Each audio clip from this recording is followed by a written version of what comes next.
विचार उत्तम मान के खंड भरतनो અને શ્રેષ્ઠ कुली सिद्धार। पामी पदार्थ चार। पहला पदार्थ क्या है? उत्तम मानव तन।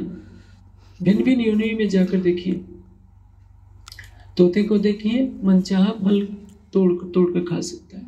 मछली जहां चाहेंगे तैर कर जा सकती है। पक्षी जहां चाहेंगे आकाश में उड़ सकते हैं।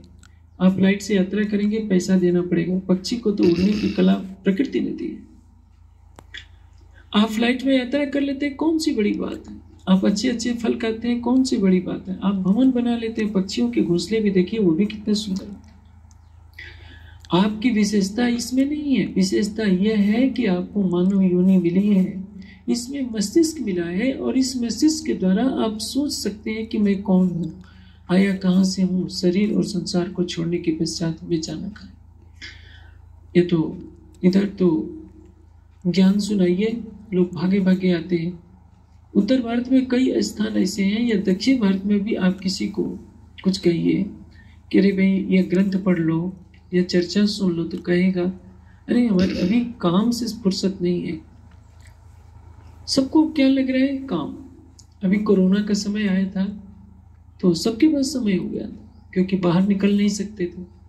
जिन्होंने जीवन में कभी कोई ग्रंथ नहीं पढ़ा था, घर बैठे बैठे क्या करें? या तो पिक्चर देखें, लेकिन सोच रहे थे कि चारों तरफ लाशों के अंबार लग रहे हैं, तो मेरा भी कहीं नंबर ना आ जाए। तो लोग मजबूरी में कहिए, डर कर कहिए कि कुछ तो कुछ धर्म का कार्य कर ले, परमात्मा को याद कर ले। मनुष्य प्रेम पूर्वक परमात्मा की भक्ति कम करता है, भय से करता है। जैसे हवाई जहाज हो और नीचे कुछ परेशानी हो, उतरने में बाधा आ रही हो, और ये सूचना दे दी जाए कि अब हवाई जहाज का तेल खत्म होने वाला है, तो जिसने जीवन में कभी परमात्मा का नाम नहीं लिया होगा, वो भी सच्चा भक्त बन जाएगा उस दिन, क्योंकि उसको पता लगेगा कि अब तो कुछ मिनटों का खेल है, मरने वाले हैं, परमात्मा को याद करो। मनुष्य क्या हर प्राणी मरने से डरता है, लेकिन अच्छी तरह से नहीं डरता। यदि मनुष्य मृत्यु को ही अपना पथ प्रदर्शक बना ले, जैसे मान लीजिए किसी के घर मृत्यु होती है तो लोग छाती पीटते हैं, बहुत अनर्थ हो गया। परमात्मा ने मृत्यु क्यों बनाई? अब सोचिए, इस संसार में तो हर जगह परिवर्तनशीलता है। यदि कोई 90 साल का व्यक्ति हो जाए, 110 साल का व्यक्ति हो जाए, उसको चला फिरा न जाए, बिस्तर पर ही सारी क्रियाकर्म हो, तो उसके लिए तो नरक है। जीवित रहना ही नरक बन जाता है। कपड़े गंदे हो जाते हैं, कोई आता है धोता है, घर के लोग प्रार्थना करते हैं, हे परमात्मा जल्दी से इनको ले जाओ, इनको मौत करा दो ताकि इनकी छुट्टी हो जाए। यदि सोचिए परमात्मा ने मृत्यु नहीं बनाई होती तो क्या होता? लोग कहते हैं कि बुढ़ापा क्यों बनाया परमात्मा? मृत्यु और बुढ़ापा ये दो ऐसी चीजें हैं जिससे मनुष्य थोड़ा डरता है। नहीं तो आज युवा वर्ग अपने सुंदर चेहरे को ही देखने में लगा रह जाता है, सोचता ही नहीं कि परमात्मा भी कोई है। उसको लगता है कि मैं एक दिन बूढ़ा हो जाऊंगा, मैं एक दिन मर जाऊंगा, कुछ धर्म कर्म कर लेना चाहिए। इसी कारण भारतवर्ष में क्या है, इनका एहसास हो जाता है। विदेशों में जाकर देखिए, विदेशों में परमात्मा का चिंतन कम होता है। भौतिकता, वहां का युवा वर्ग मांस और शराब में डूबा रहता है। सुंदर शरीर है, पैसा है, धन है। 50 साल तक कोई बिरला होता है जो सोचता है कि परमात्मा नाम की कोई चीज होती है। यह भारत की धरती है जहां आध्यात्मिक ज्ञान का प्रकाश होता है।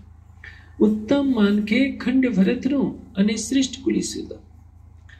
भारतवर्ष में भी जन्म मिल गया, मानव तन भी मिल गया, लेकिन ब्रह्मशिष्टियों की सानिध्यता प्राप्त हुई। श्रेष्ठ कुली सिद्धार, ये 28वां कलयुग जिसमें अक्षरातीत के चरण कमल पड़े हैं। पुराण संहिता में एक श्लोक आता है, व्यास जी कहते हैं, कलिर्धन्य कलिर्धन्य कलिर्धन्य महेश्वर यत्र ब्रह्म प्रणा ब्रह्म वासना समुपापसन। यह कलियुग धन्य है जिसमें ब्रह्मात्माओं की सुरता आई है, ब्रह्मात्माओं के चरण कमल पड़े हैं, और उनके कारण उनके प्रियतम स्वयं अक्षरातीत को आना पड़ा है। महामती जी के धाम हृदय में अवैध स्वरूप से विराजमान होना पड़ा है। परम धाम का ज्ञान लाना पड़ा है जो सारे संसार का मार्गदर्शन कर सके। वह वेद से बताए कि परमात्मा कौन है, परमात्मा कहाँ है, परमात्मा कैसा है। उपनिषद से बताए, दर्शन शास्त्रों से बताए, गीता से बताए, कुरान से बताए, बाइबल से बताए कि एक सच्चिदानंद परमात्मा कौन है, कहाँ है, कैसा है, उसको पाने का मार्ग क्या है। आप देख रहे हैं ना कितनी लड़ाई हो रही है इजराइल और हमास के बीच में, केवल कट्टरता। तीनों कह रहे हैं कि ये जो अक्सा मस्जिद का स्थान है हमारा है। मुस्लिम भी कह रहा है, क्रिश्चियन भी कह रहा है, यहूदी भी कह रहा है। और इसी के पीछे न जाने कितने हजारों लोग मारे जा चुके हैं। भविष्य में क्या होगा कुछ नहीं।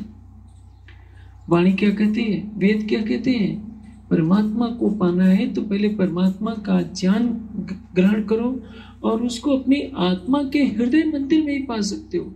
किसी मंदिर में, मस्जिद में, गिरजाघर में, गुरुद्वारे में वो बैठा नहीं है। जब भी मिलेगा तो आपको अपनी आत्मा के हृदय मंदिर में ही मिलेगा। आज से 5000 वर्ष पूर्व योगेश्वर श्री कृष्ण ने कहा था, ईश्वर सर्वभूतानां हृदयेषु अर्जुन तिष्ठति। सबके हृदय मंदिर में परमात्मा है। आप गाते हैं तो क्या कहते हैं, अरे तुम्हारा मेरा दिल है ताई कुरबान। यहाँ जितने सुंदर साथ बैठे हैं, धर्मावलंबी बैठे हैं, मुझे नहीं लगता कि 5% 10% से ज्यादा संस्कृत किसी को आती होगी। गीता में क्या लिखा है, वेद में क्या लिखा है, जब तक उसका हिंदी अनुवाद न दिया जाए आप नहीं जान सकते कि गीता में क्या लिखा है। लेकिन तारतम वाणी तो हिंदुस्तानी भाषा में है। सबको सुगम जान के कहूंगी हिंदुस्तान। 6वीं क्लास पढ़ा हुआ, 5वीं क्लास पढ़ा हुआ बच्चा भी वाणी को पढ़कर जान सकता है कि गीता में क्या लिखा है, उपनिषद में क्या लिखा है, वेद शास्त्रों में क्या लिखा है, कुरान और बाइबल में क्या लिखा है। इसलिए ये तारतम क्या है, अक्षरातीत के हृदय से प्रवाहित हुआ है। और वे जाने बिना कुरान को आप नहीं जान सकते। वैसे तो आज कुरान की, बाइबल की, वेद, उपनिषद, दर्शन सभी ग्रंथों की हिंदी में टीका प्राय मिल जाती है। लेकिन जो उसका अध्ययन चिंतन करना सबके लिए संभव नहीं हो पाता। इस तारतम वाणी को आप सरलता से सुनकर आसानी से जान सकते हैं कि परमात्मा कौन है, परमात्मा कहाँ है, परमात्मा कैसा है। इसलिए इसको क्या कहते हैं, ये वाणी समय फजर, इस तारतम वाणी ने उजाला कर दिया है। इस संसार के ग्रंथों की स्थिति क्या थी, इत दीपक उजाला क्या करे, ये तो 14 तप को तप। 14 लोकों में क्या है, अज्ञानता का अंधकार था। मूल प्रकृति वहां थे, उपजे तीनों गुण, सो तीनों पांचों में पसरे हुई अंधेरी 14 गुण। पाताल से लेकर बैकुंठ तक अज्ञानता का अंधकार फैला हुआ है। स्वर्ग वाले नहीं जानते कि परम धाम कहाँ है, अक्षरातीत कहाँ। वे किसको अक्षरातीत मानते हैं, आदि नारायण को। बैकुंठ वालों को पता नहीं कि आदि नारायण से भी परे कुछ है। आदि नारायण को नहीं पता कि निराकार से परे कुछ है। ये तारतम वाणी बताती है। फिर ये थे नारायण, जिस मोह सागर को नारायण नहीं कर पा सकते। और अंत में क्या कहा जाता है, शून्य पार न ले सके हटके का अगम। फिर ये जहां थे नाम नारायण, नाम धराया निगम, शून्य पार न ले सके हटके कहे अगम। ये सारा संसार क्या है, अक्षर के मन का खेल है। जैसे आप सपना देखते हैं, सपने में आप क्या करते हैं, सपने में आप मान लें कि मुंबई चले गए, वहां किसी से आप दुकान से कोई सामान खरीद रहे हैं, बहस हो गई, झगड़ा होता है, उसने आपको चांटा मार दिया, सपने में चांटा मारा। आप बिस्तर पर उठ जाते हैं कि उसने क्यों मुझे मारा। जब उठते हैं तो देखते हैं कि ये तो मैं सपना देख रहा था झूठा, बस ये कहानी है।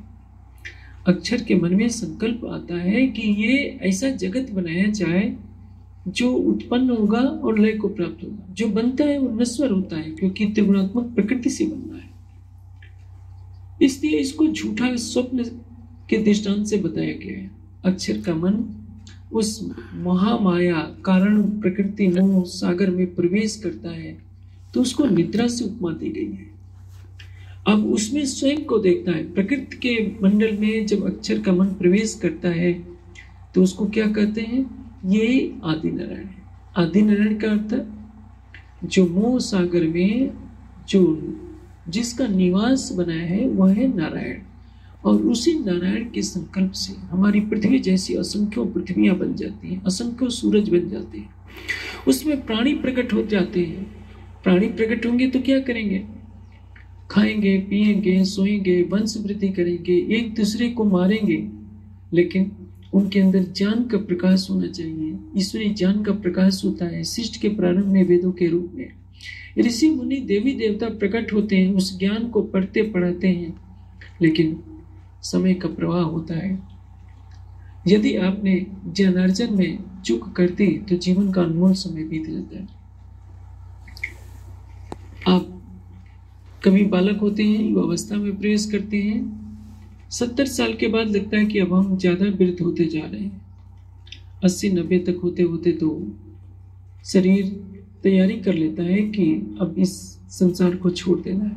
संसार छूटता नहीं, शरीर छूट जाता है और जीव पुनः उस शरीर को छोड़कर दूसरे शरीर में प्रवेश कर जाता है। फिर माता के गर्भ में प्रवेश करता है, 9 महीने के बाद फिर निकलता है, रेंगना शुरू करता है, पढ़ना शुरू करता है। फिर ये तृष्णा न जाने कितने पशु पक्षियों की योनि में भटकाती फिरती है। इसके चक्र से मुक्त होने का क्या तरीका है? केवल ब्रह्म ज्ञान।